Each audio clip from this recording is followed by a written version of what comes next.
Shalom, salam sejahtera Bapak Ibu, saudara-saudari yang diberkati dan dikasihi oleh Tuhan kita Yesus Kristus.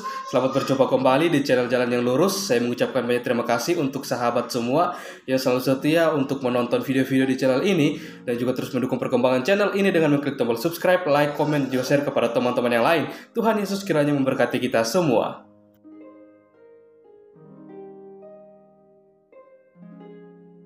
Sahabat yang terkasih, di kesempatan kali ini kembali lagi kita akan bersama-sama menyaksikan sebuah diskusi atau debat antara Elia Miron dan juga para apologet Kristen yang lainnya, dan juga bersama dengan orang-orang di luar kekristenan, di mana di dalam diskusi atau debat tersebut orang-orang di luar kekristenan mereka banyak menanyakan banyak hal mengenai tentang iman kekristenan, dan juga para apologet Kristen juga Elia Miron mereka menanggapi atau menjawab setiap pertanyaan-pertanyaan yang dilontarkan kepada mereka. Bahkan mereka juga membawakan setiap data-data dan juga argumen yang diberikan kesempatan kepada para orang-orang di luar kekristenan untuk bisa membantah dan juga mematahkan setiap data-data dan juga argumen dari Elia Miron dan juga para apologet Kristen itu sendiri.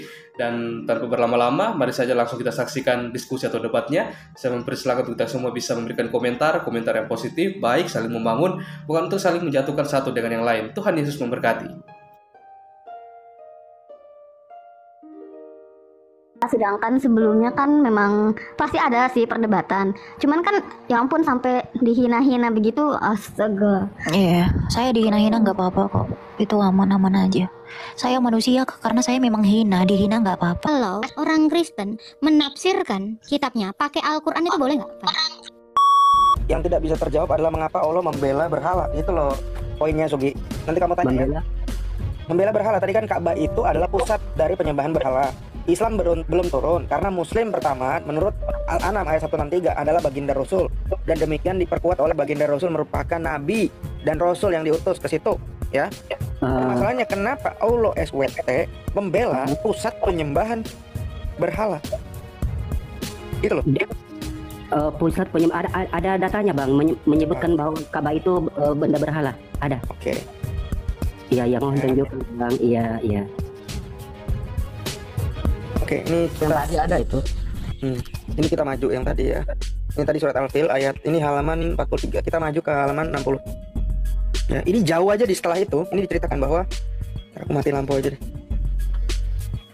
Ya. Asal usul penyembahan berhala di Jazirah Arab. Ya, ini jauh setelah kejadian itu ya. Iya.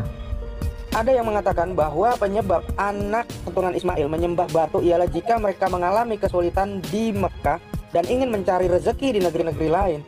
Mereka membawa salah satu batu dari batu-batu di tanah suci Mekah sebagai bentuk penghormatan terhadap Mekah. Jika mereka berhenti di satu tempat, mereka meletakkan batu tersebut, kemudian tawaf di sekelilingnya, persis seperti mereka tawaf di sekeliling Ka'bah. Ya, ini perihal Amir bin Luhai dan berhala-berhala Arab bab 10. Ini di halaman sebelumnya, ini justru Kinani tadi yang berak di gereja tadi, itu disebutkan sebagai seseorang yang dibenci oleh Allah. Oh iya bang, aku simpulkan. Dan ketika Nabi Muhammad lahir, maka dia datang untuk menyempurnakan Al-Quran. Ajaran berhala. Dari ini kayaknya bang. Menyempurnakan ajaran berhala. Nah ini loh tadi ya. Ini gereja dibangun ya sama Abraha.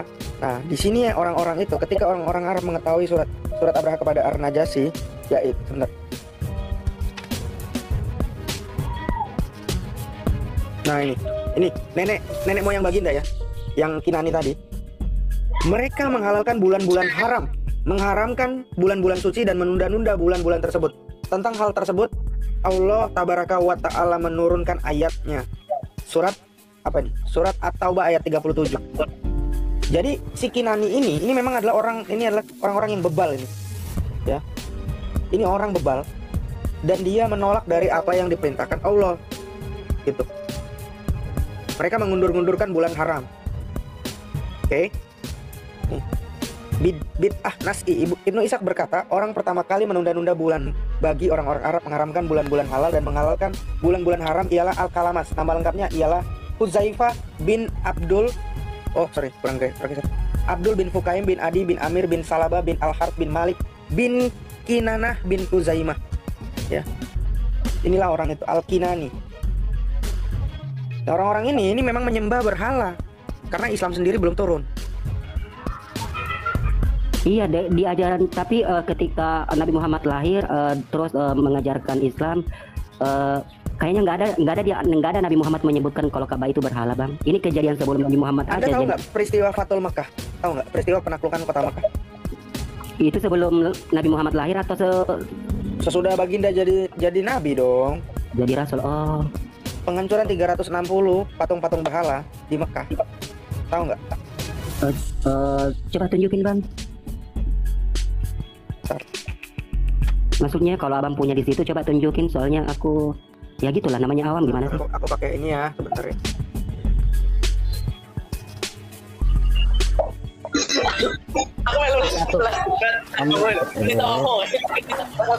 Munir mute dulu. Yang angsa masih hidup nggak itu?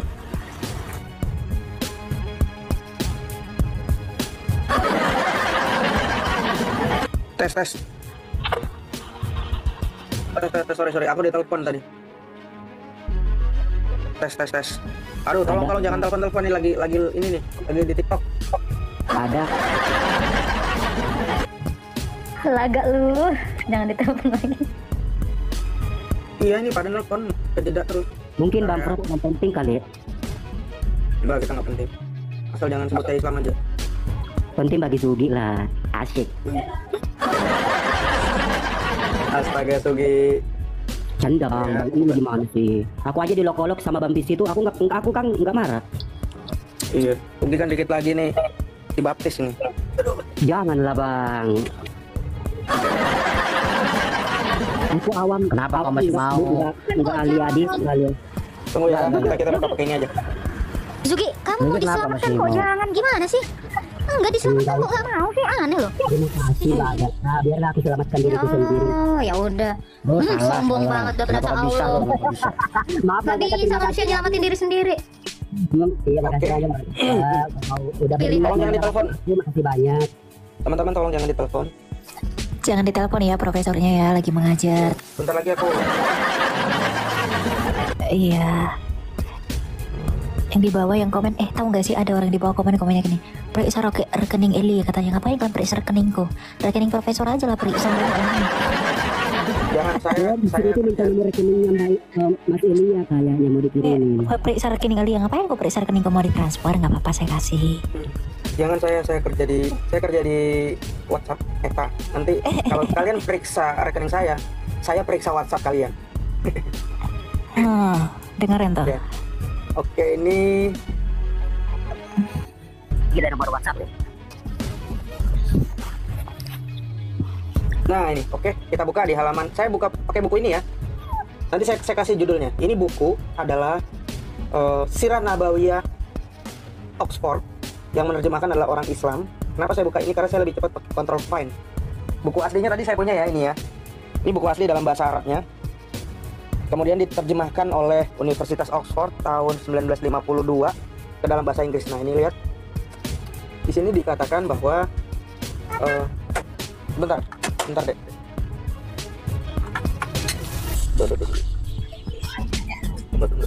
Bentar. Lagi semua. Oke. Pada saat itu berisi, storing lagi. Ka'bah berisi, kelihatan nih, 360 berhala.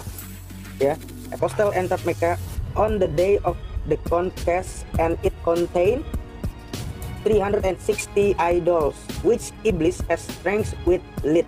Jadi berhala-berhala itu jumlahnya adalah 360. Assalamualaikum. 360 ekor. Ya, ada 360 berhala di situ. Ya, teman-teman muslim, bagi yang mau menyangga bisa ya. Ini saya membacakan data kalian. Ada 360 berhala dan baginda meminta agar ya. Kita baca.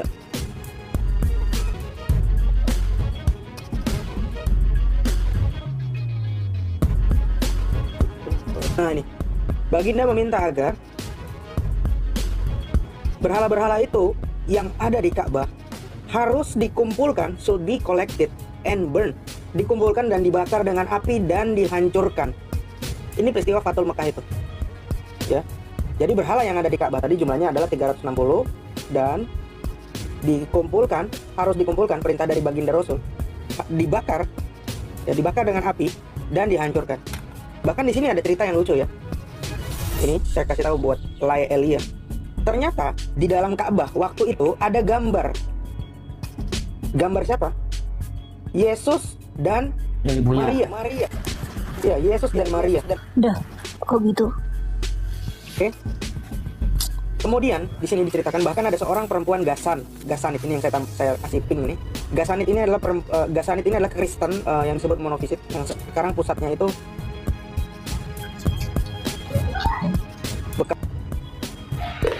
Tolong jangan ditelepon ya, Profesor ya. Kok bandel banget sih? Jangan Ya kok rasanya di tempat gua kayaknya agak-agak ini loh, agak-agak nge-lag atau mulai di report nih. Kayaknya Enggak lancar kok Pak. Jangan ditelepon dong, profesornya dong. Mana sih? Ada. tes. Tolong jangan ditelepon, tolong ya. Tolong ya, tolong. Kemudian baginda pada saat itu meminta agar ya apa yang dilakukan oleh baginda? Tes. Ya. Ada prop, aman. Jadi wanita Kristen itu sedang melakukan sepertinya ziarah ke dalam Ka'bah. Ya. Kemudian baginda minta apa? Minta agar the apostle order that the pictures should be erased except those of Jesus and Mary. Oke, artinya apa? Brother Elia. Mana tuh? Tes. Dia post. Tes. Dia para rasul. Bukan. Ini singular. Ini baginda. Oh iya. Nah, Rasul. Rasulullah. Oke, meminta gambar-gambar itu. Ini? Iya. Meminta gambar-gambar itu seharus dihapus kecuali gambar Jesus dan Maria. Tetap Jesus dan Maria. Ya. Ingat ini peristiwa penghancuran berhala. Kenapa dia tidak menghapus gambar Yesus dan Maria? Kenapa tadi yang berhala yang 360 ini dihapus? Sorry, bukan dihapus. Ini dihancurkan, destroy dan dibakar.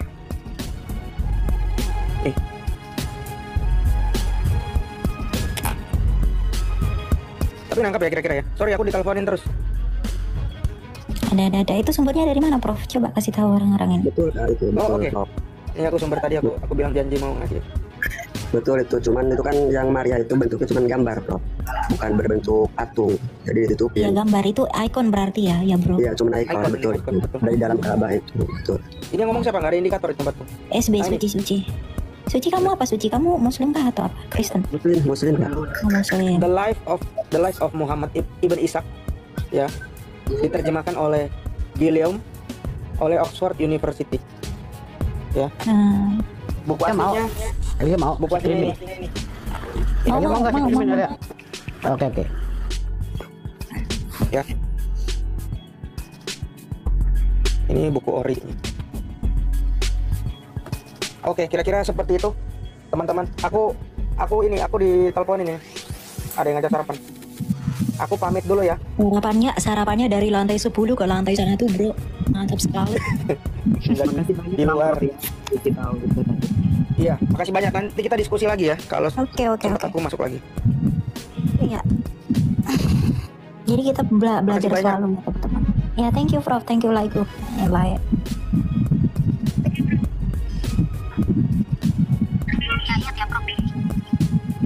Bah, ya nih. Kata Elia, Pak Penggugat Sugi, salam semuanya. Apa ya? Iya, Bang. Iya, Bang Prof.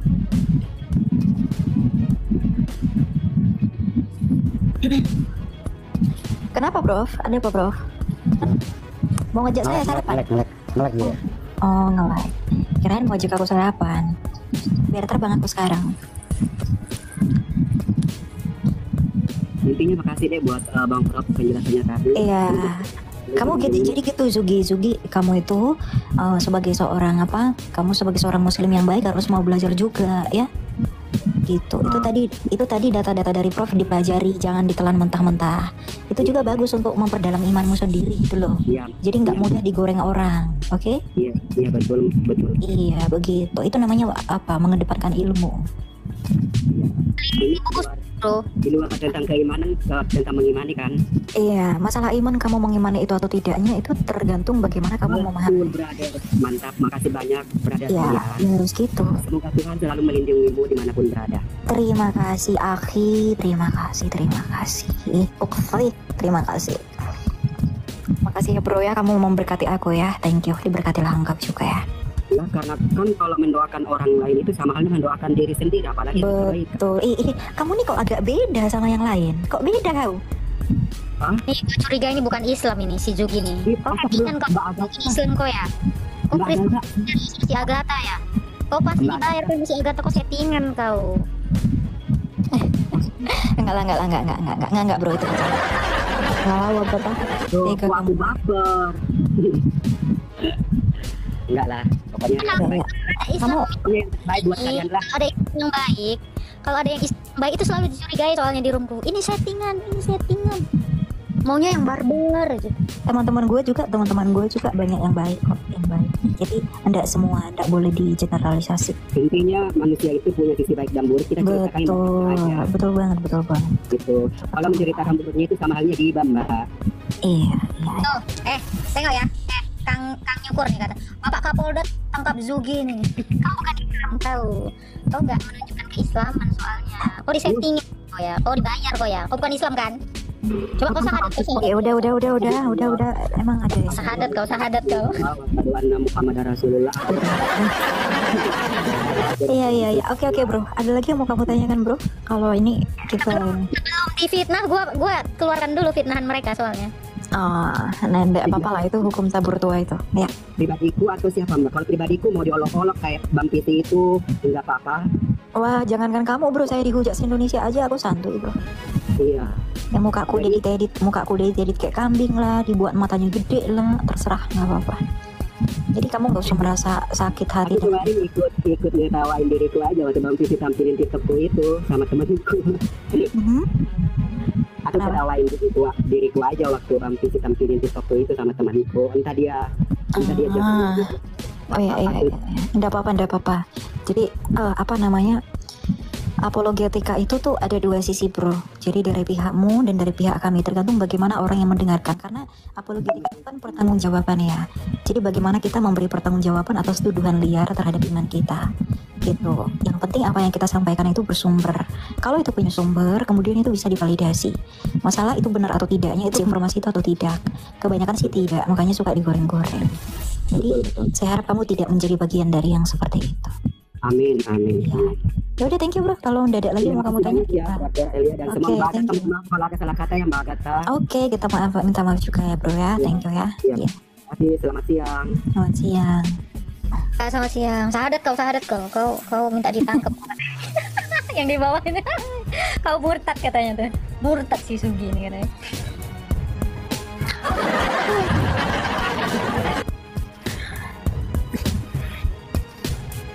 Ayo, siapa lagi yang mau nanya? Ini siapa nih? Warteg Dewi 98. Halo bro. Permisi. Iya permisi. Kenapa mbak? Kenapa bang? Ya. Saya dari Muslim ya.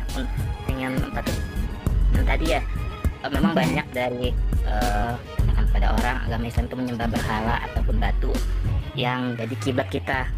Itu siapa mbak? Itu yang bilang siapa bro? Enggak, banyak. Saya menguruskan aja. Tadi juga sama kan ya. Enggak ngomong gitu, cuman aku mengutip tadi yang profesor itu kan tentang. Enggak ada yang menuduh kalian penyembah berhala. Jangan kau tambah-tambah. Enggak bukan berhala, maksudnya batu. Terus? Tadi kan itu saya mau jelaskan juga karena kan zaman dulu itu kan karena banyak yang menyembah berhala, menyembah segala macam, makanya Nabi datang itu untuk menyempurnakan gitu daripada sebelumnya. Ini dari perspektif Muslim sendiri ya kayak. Oke, nggak apa-apa ya. Terus Ka'bah itu jadi pusat kiblat kita. Itu menunjukkan bahwa Tuhan itu tidak bisa divisualisasikan, biasa sebagai pusat kiblat kita ke sana, tetapi tetap kita penyembahnya kepada Allah SWT seperti itu. Jadi Rasulullah menggambarkan bahwa Tuhan tidak bisa divisualisasikan wujudnya. Ya, I see. Oke lah, nggak apa-apa bro. Itu imanmu kita hargai itu kok. Kita nggak intervensi itu. Nggak apa-apa. Kenapa kalau misalkan agama itu Muslim itu agama sebagai penyempurna agama lain, karena kan zaman dahulu itu kita mempercayai kitab-kitab sebelumnya kita harus mengikuti. Apa itu yang kamu percayai? Kitab apa? Sebelumnya itu ada Iya, kitab apa yang kamu percaya sebelumnya bro? Boleh saya tanya nggak? Dari Taurat. Oke, Taurat itu kitab yang diberikan kepada siapa? Kepada Nabi Daud. Nabi Daud? Iya. Nabi Musa. Taurat baru Daud. Iya, Taurat itu kepada Nabi Daud, Zabur kepada Taurat itu kepada Nabi Musa, betul? Betul. Kemudian Zabur kepada Nabi Daud, kemudian Injil kepada Nabi Isa, betul ya? Iya benar. Iya betul, saya tahu itu. Tapi gini, Injil yang kami pegang sekarang sama Taurat yang kami pegang sekarang bukanlah Injil dan Taurat yang kalian yakini sudah dipalsukan. Kenapa? Karena Injil yang kami pegang saat ini adalah Injil yang ditulis oleh para rasul, bukan yang diturunkan atau diberikan kepada Nabi Isa. Betul ya? Jadi Injil dan Taurat yang kalian yakini bukanlah Injil dan Taurat yang pernah kami pegang. Itu berbeda. Bukan aku menyalahkan Injil salah, enggak. Oke. Jadi bahwa sebelum kita harus mempercayai adanya kitab sebelumnya diturunkan oleh para nabi. Karena dulu itu kan untuk saat itu satu untuk umatnya sendiri, misalnya Nabi Musa untuk umatnya sendiri, Nabi Isa untuk maksudnya dari perspektif muslim ya, bukannya dalam perspektif Kristen mungkin beda. Ya nggak apa-apa. Ya. Karena itu benar. Apa maksudnya gini bro? Pandangan kalian itu benar, itu nggak salah. Tapi tidak sama dengan apa yang kami yakini. Isa, Abraham, Musa, Daud, Injil, Taurat yang kalian yakini bukanlah Musa, Abraham, Daud, Injil, Taurat yang pernah kami pegang. Karena historinya berbeda. Gitu. Jadi kalau kalian menganggap bahwa kami adalah penyempurna, itu benar. Tapi dari Injil dan Taurat yang kalian yakini, bukan yang kami pegang saat ini. Karena Injil yang kalian yakini adalah Injil yang diturunkan kepada Nabi Isa. Sedangkan Injilnya kami adalah Injil yang ditulis oleh para rasul, bukan yang diturunkan kepada Isa. Karena dalam pandangan kami, Yesus Kristus tidak pernah membawa kitab. Gitu. Jadi klaim yang kalian ajukan dengan klaim yang kami ajukan itu saling bertolak belakang. Maka agar tidak terjadi kesalahpahaman harus dikatakan berbeda.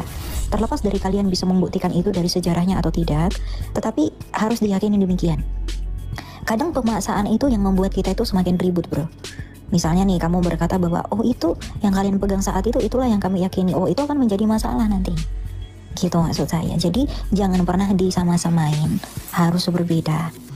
Gitu, karena sejarah yang kalian klaim juga berbeda toh. Gitu. Coba tanya tuh, bro warteg. Itu kan katanya Allah menurunkan ke Musa, betul nggak? Kenapa? Halo? Taurat katanya kan diturunkan kepada Nabi Musa, paham ya? Betul nggak?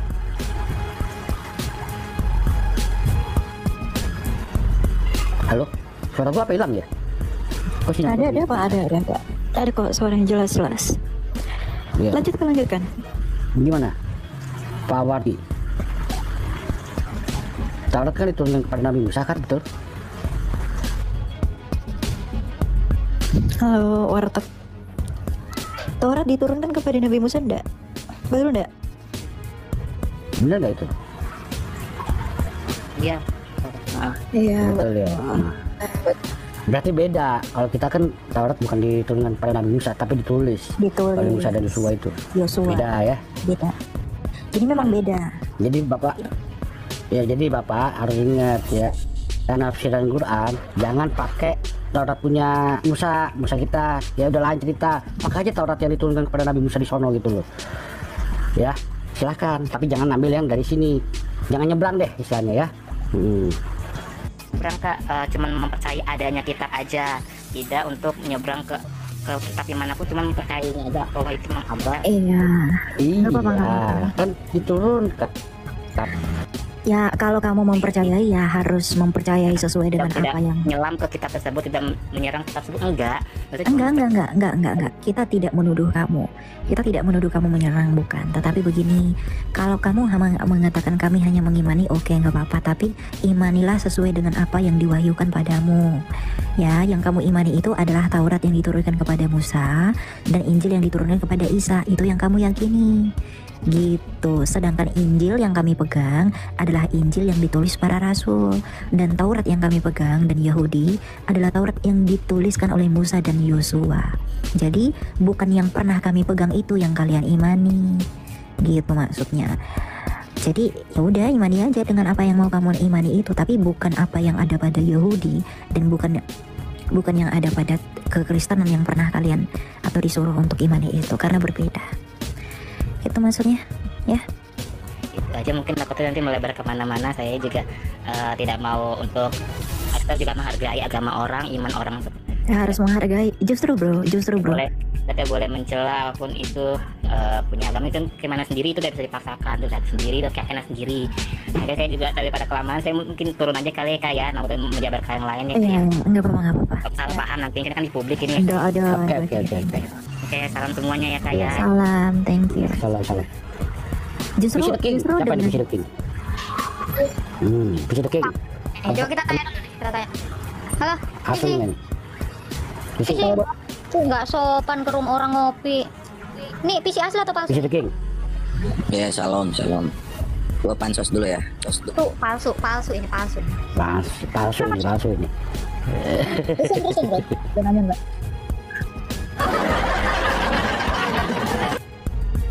Oke. Silakan YTAR. Halo, YTAR. Lah kok ini dia. Ini PC The King yang asli kah atau yang diserupakan ini? Diserupakan. Ini PC palsu nih. Mau pansos deh ke room saya. Mau pansos, mau cari ini, mau cari cuan PC. Follow ya. Ini akun palsu ini, jangan di-follow ini. Betul. Ini akun palsu ini. Jangan di-follow. Halo teman-teman, selamat datang. Justru gini teman-teman ya. Justru begini. Justru ketika kita katakan berbeda, itu yang upaya menghargai. Moderasi beragama itu ya harus berbeda. Kalau saling disama-samain dan mencocokmologikan pemahaman orang lain ke dalam atau sampai ngambil kitab orang lain, itu tuh ya pemaksaannya bakal jadi ribut gitulah. Jadi memang harus berbeda. Gitu. Balik. Gue lihat. Oi. Tadi misalnya gini. Kalau Alkitab pakai penafsirannya Agur ya, pakai Agur dan jadi tafsiran. Pasti mereka kan tidak terima. Nah, pasti mereka akan marah. Masih pedih. Nah ini ya. Kenapa hal itu tidak berlaku bagi kita?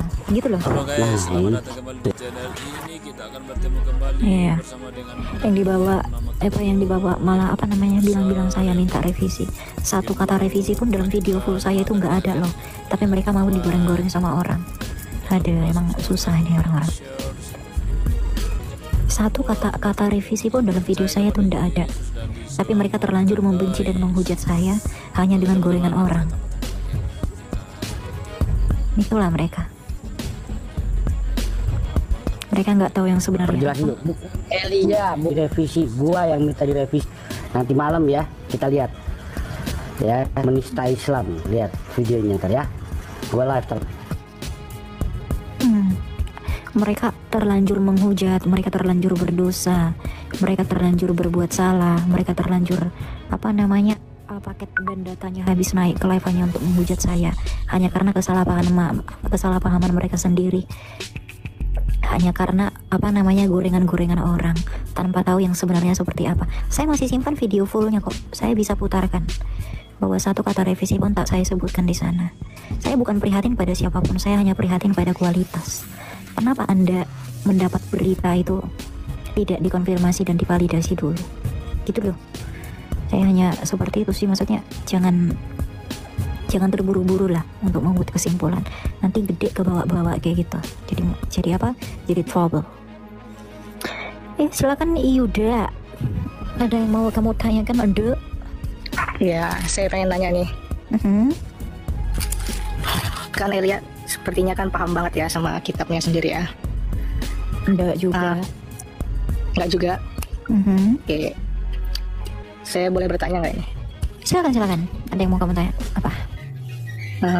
Saya nanyanya sebagai orang awam aja ya, nggak tahu apa-apa. Oke. Tapi semoga bisa dijawab ya. Ya haruslah, apa sih yang nggak bisa saya jawab, bro? Oke. Langsung aja. Saya bertanya sebagai orang awam, di mana secara jelas Yesus menjelaskan kalau dirinya itu Tuhan. Yohanes 13 ayat 13. Ya, tunjukkan dalilnya dan ya sebutkan. Agatha buka dulu Yohanes 13 ayat 13. Itu udah paling jelas itu. Mau teks Yunaninya yang pakai kurios bentuk vokatifnya. Yang pakai kurio juga di dalam Septuaginta, satu semua. Boleh kalau bisa kitab aslinya. Iya, dalam bahasa Yunaninya itu pakai kurios. Di Perjanjian Lama juga Tuhan itu disebut dengan kurioe dalam satu Samuel ya. Silakan Agatha atau Pak Sampang Gugat Yohanes 13 ayat 13. Saya nggak bawa Alkitab, saya lagi ini soalnya. Sebenarnya langsung demam saya kalau dihadapkan pertanyaan begini tuh. Ayo.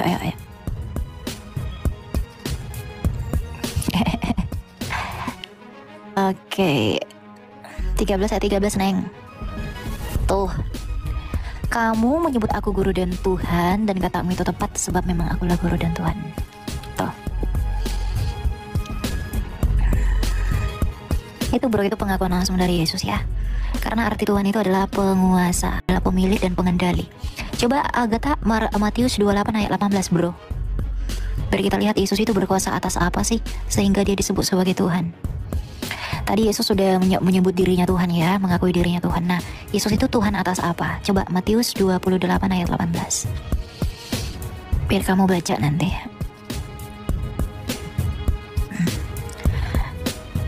Agatha, kamu masih di sana kah, Beb?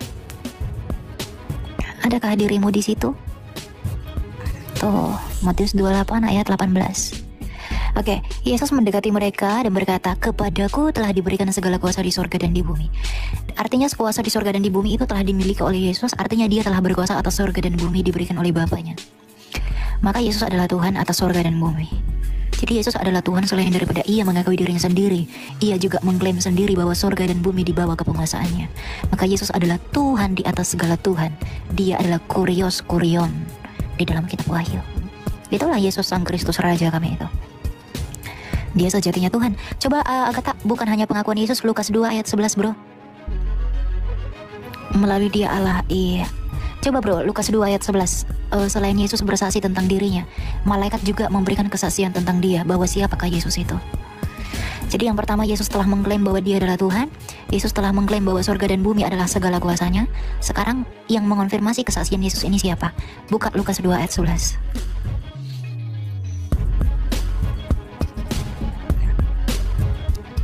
Mana itu kok blur Beb?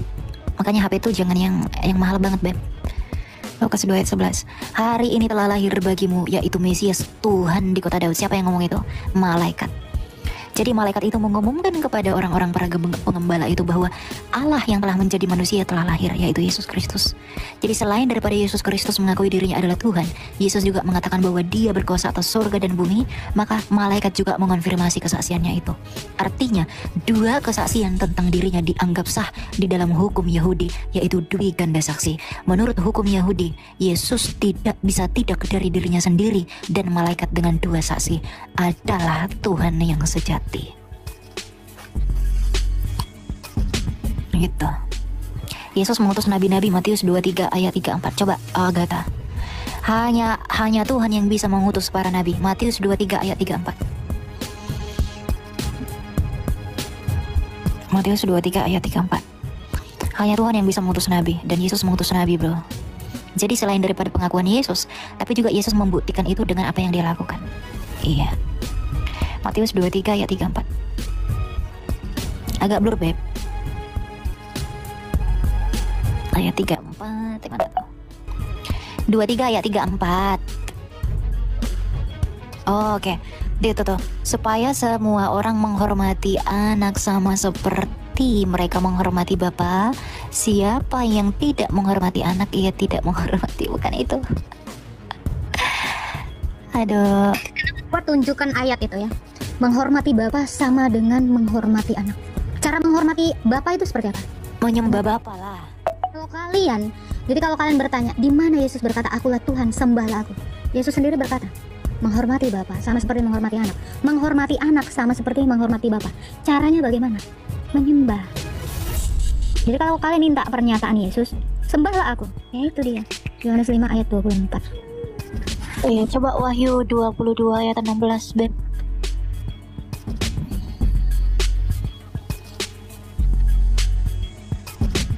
Ya, tadi ada ngetik di bawah. Wahyu 22 ayat 16. Yesus juga mengutus malaikat. Hanya Allah yang bisa mengutus malaikat, bro. Kalau dia bukan Tuhan, tidak bisa dia mengutus malaikat. Coba. Aku, Yesus, telah mengutus malaikatku untuk bersaksi tentang semuanya ini. Yesus adalah Allah yang sejati, karena dia mengutus malaikat. Hanya Allah yang bisa mengutus malaikat. Nabi pun tidak bisa mengutus malaikat. Malah Nabi yang didatangi malaikat. Tetapi Yesus yang adalah Allah dan Tuhan, ia mengutus malaikatnya. Wahyu 22 ayat 16. Selesai. Itulah Allah. Jadi pengakuan Yesus sendiri, ucapan Yesus sendiri, tindakan Yesus sendiri yang mengonfirmasi bahwa dia adalah Tuhan. Gitu ya. Itu ada itunya. Kenapa ngopi nih? Kenapa pada ngopi nih? Tidak tahu saya. Silakan Yuda, mau bertanya apa lagi Yuda? Tadi si Yuda atau siapa sih? Iya, Yuda. Silakan Yuda lanjutkan. Halo Yuda, ada lagi yang mau ditanyakan? Yang di bawah pada bilang emang nggak berani lawan Juma katanya. Ya kamu nonton video Juma yang sepotong-sepotong, lihat di YouTube dong fullnya. Ya saya 2 kali dengan Juma. Kamu bangga sekali dengan potongan-potongan video orang yang diedit-edit. Lihat fullnya di YouTube, bro. Kualitas orang muda digoreng ya begitu. Silakan Andre 22 atau Yuda, ada lagi yang mau ditanyakan nggak? Kita biar gantian sama yang lain. Aku turun dia. Kenapa turunin kah? Nggak tahu. Silakan Utari. Halo Utari, selamat siang. Loh, turun semua. Kenapa turun? Tahu. Mungkin takut lu kali. Lu garang banget soalnya. Agak gimana gitu, suka menerkam, menggigit kau.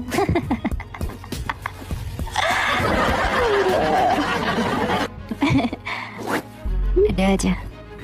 Ada si Ria nih. Kita naikin ciwi-ciwi ya. Silakan Ria, mau bertanya apa Ria? Atau silakan Ria. Kenapa Ria? Beria-rialah ke hulu, beria-rialah ke selatan. Ya silakan Aisalma. Kenapa pada berantem sedangkan saya di sini aja di real life masih bisa ketawa ngehak bareng sama teman-teman saya yang Kristen? Ya siapa yang berantem? Yang berantem siapa? Yang berantem siapa? Coba. Kayak astagfirullah, komentar-komentar di TikTok. Astaga. Tak ada. Begini Salma. So, bentar. Cemilan murah boleh di-mute dulu ndak? Oke. Jadi begini Salma. Di orang-orang di TikTok itu terpengaruh dengan faktor psikologi mereka masing-masing. Ya. Jadi apa yang mereka lakukan, masing-masing orang itu membela apa yang mereka yakini. Jadi seakan-akan ada peperangan atau ribut di sana. Tetapi semua itu bermula dari apa? Dari kesalahpahaman itu. Ya, yang videonya dipotong-potong, yang berasumsi tanpa konfirmasi, itu yang membuat menjadi gaduh. Yang kemudian orang salah paham, digoreng-goreng, ya akhirnya jadi seperti itu, nggak ada yang berantem. Semua itu hanya mempertanggungjawabkan apa yang kita imani masing-masing. Saya juga punya teman-teman muslim banyak di kampus. Mau nanya apa nih? Salma ke atas mau ngapain nih? Gitu. Saya hanya bertanya, kenapa halo perdebatan agama, sedangkan sebelumnya kan memang pasti ada sih perdebatan, cuman kan ya ampun sampai dihina-hina begitu, astaga. Iya, saya dihina-hina nggak apa-apa kok, itu aman-aman aja. Saya manusia, karena saya memang dihina nggak apa-apa. Manusia memang hina bro. Kalau manusia itu dihina justru itu bagus. Kalau manusia itu dihina justru itu bagus, karena manusia itu memang makhluk hina. Tapi di dalam Kristus kami dikuduskan. Orang di dalam Kristus tidak lagi menghina saya karena menganggap saya adalah pewaris dari anugerah Allah. Tapi orang di luar Kristus itu menghina saya karena mereka belum tahu bahwa saya telah dilayakkan dari kehinaan saya. Jadi saya nggak perlu marah orang menghina saya. Itu hal yang biasa bagi saya. Biasa itu. Mau mereka hina saya, hujat saya, is okay. Karena memang saya mau nanya apa Salma? Enggak apa-apa. Kamu mau nanya apa Salma? Saya mau bertanya untuk apa ada semua ini? Untuk cari koin. Apa? Iya, cari koin. Kenapa? Cari koin? Iya, kenapa? Setiap orang berhak cari koin. Kenapa memang? Gimana menurut kamu? Nggak salah kan? Nah itu, semua orang yang buka room TikTok ini semuanya cari koin bro, cari makan dari koin. Kenapa? Ada yang salah? Gimana menurut kamu? Ada yang salah kah? Enggak sih mbak, enggak salah, silahkan lanjutkan. Cuman kayak aneh gitu. Biasanya kan aku sama teman-temanku juga kayak biasa aja, kita saling menghormati satu sama lain gitu. Maaf ya, itu Mas Elia semenjak statement Mas yang di TikTok itu jadi kayak banyak banget perpecahan sih menurutku ya. Soalnya tapi kalau misalkan itu sih waktu dilihat itu dengan Elia katanya ya udah sih biasa aja, itu udah biasa terjadi karena gitu perbedaan. Iya. Ini manusia kenapa sih? Sebentar kok ke Elia. Kenapa sih kalian kok getar-getir ya? Aku melihat kok Islam akhir-akhir ini bahwa kalian tuh merasa bahwa dizolimi sekali. Padahal statement Elia itu udah benar semuanya loh. Kalian kok merasa ada? Apakah kalian mulai ragu dengan keislaman kalian? Bukan merasa terzolimi dong orang Islam. Pecahannya di mana? Orang mengatakan kebenaran. Bukan merasa terzolimi, tapi statementnya Bang Elia itu tentang reformasi Al-Quran yang salah tafsiran, atau misalkan cara dia menyampaikan tentang nabi palsu. Loh, itu memang ada dalam Alkitab. Kenapa? Kalian itu jelas-jelas jangan apa-apa soal Al-Quran. Coba bentar Pak Bisi, coba kehadiran Nabi Musa yang ada di Yahudi. Tapi sekarang saya tanya, sekarang saya tanya satu aja. Kalau negara agama Islam itu nabi palsu gitu. Kemana toleransi kalian sebagai umat yang minoritas di negara di Indonesia yang mayoritasnya Muslim? Toh kalian juga kan hidup berdasarkan dari lahir kalian. Tapi kami berkualitas daripada penyumbang fakir miskin dan anak terlantar ya. Mayoritas tapi penyumbang fakir miskin dan anak terlantar, nggak bilang. Minoritas tapi berkualitas dari kesehatan, pendidikan, apalagi yang kurang dari kami sumbangkan. Kalian apa? Iya, kita kan membutuhkan toleransi kan. Buktinya kita toleransi hidup itu adalah membedakan, bukan menyamakan. Elia Miron ini yang umurnya 19 tahun ini, kenapa statementnya menghancurkan toleransi Indonesia yang beragama? Setiap warga negara berhak memeluk agamanya masing-masing. Setiap warga negara pasal 27 ayat 2 bebas untuk berpendapat. Kau siapa kau ngatur-ngatur orang? Iya. Agamamu, agamaku, bebas. Loh, ini debat agama yang ditanya di Twitter itu ada konteksnya. Bukan kau asal-asal ngomong di sini. Udah kau debat aja. Sakit jiwa. Biar bisa kita dengar ya. Apa ini Mbak, keluh kesahmu Mbak Fai? Kamu merasa terzolimi seperti apa memang? Dengan statement-statement bukan terzolimi, kita kan sebagai toleransi kan yang tinggi. Sebentar, ngomong-ngomong toleransi, apa sih arti toleransi bro? Apa sih arti toleransi? Toleransi yang saya baca dari videonya Elia Miron tadi ya, itu membiarkan katanya, membiarkan.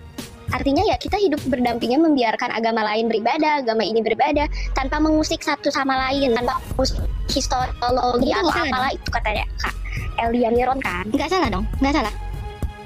Iya. Ada yang salah kah?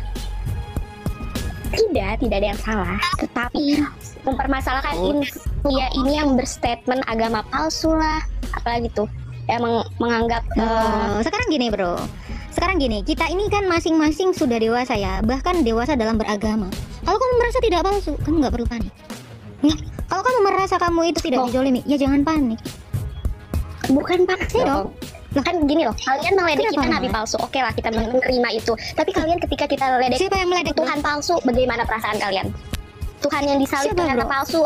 Kalau saya nggak apa-apa, nggak masalah bagi kami. Apakah kalian nggak masalah bagi kami menerima atau toleransi membiarkan agama kalian? Kalian kenapa sih? Kenapa kalian hina Tuhan kami dari dulu? Kalian nggak masalah kok. Kok kalian ini baru satu orang yang ngomong loh? Ya. Kenapa kalian ini? Gini. Apa Fai saya tanya kamu. Di komentar saya tentang nabi palsu itu membalas tentang nabi atau tidak? Kamu udah lihat nggak komentar yang Jelas saya dong, balas itu membalas sebenarnya? tengah. Enggak. Kamu jangan ngomong kalau kamu nggak tahu apa-apa. Kamu tahu nggak komentar yang saya balas itu berbicara tentang apa? Paham nggak sih kalian balasan saya itu saya berikan untuk apa? Hah? Pernah baca nggak itu? Kamu digoreng sama orang, baca nggak? Itu komentar yang saya berikan itu untuk membalas tentang apa? Kamu baca nggak itu?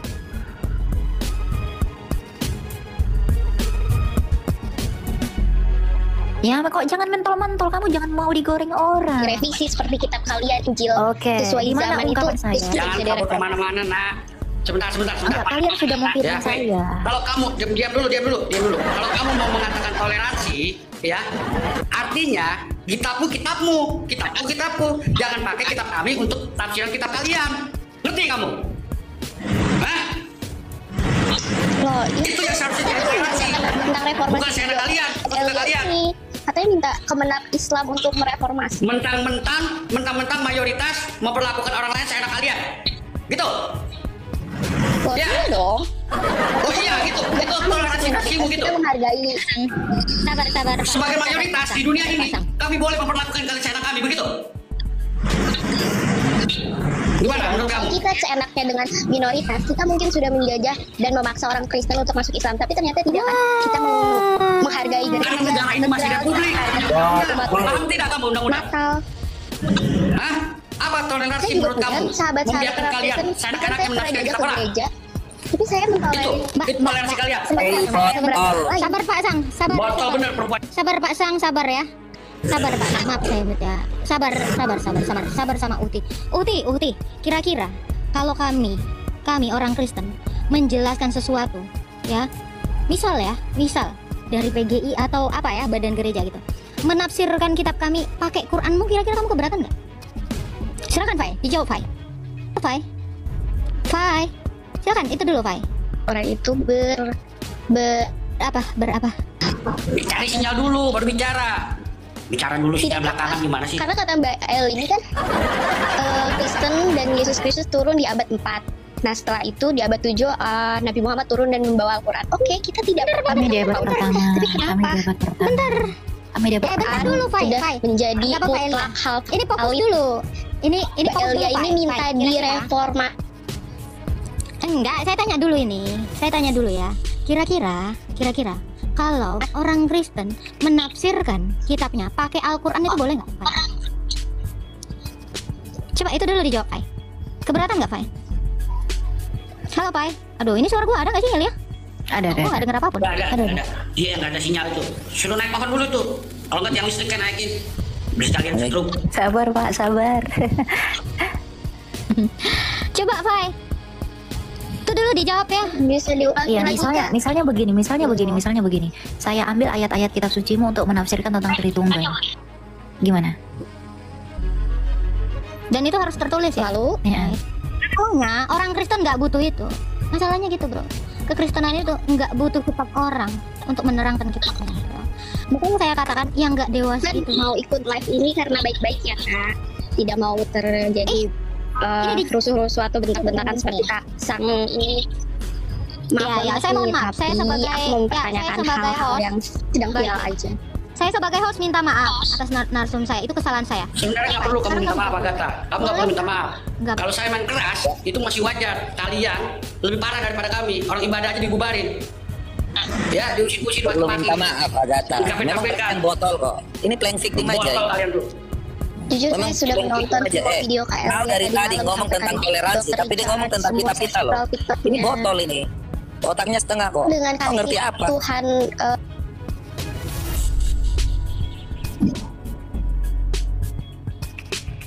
ngomong lari ngalur ngidul, kasih lagi yang diomongin, gak jelas. kayaknya sinyal ya terpental. Lagian begini ya. Mereka tidak bisa membuktikan bahwa di dalam oke lah, katakanlah tadi dia mengatakan begini. Kami kan disuruh mengimani kepada Injil dan Taurat itu karena berhubungan dengan kitab kami.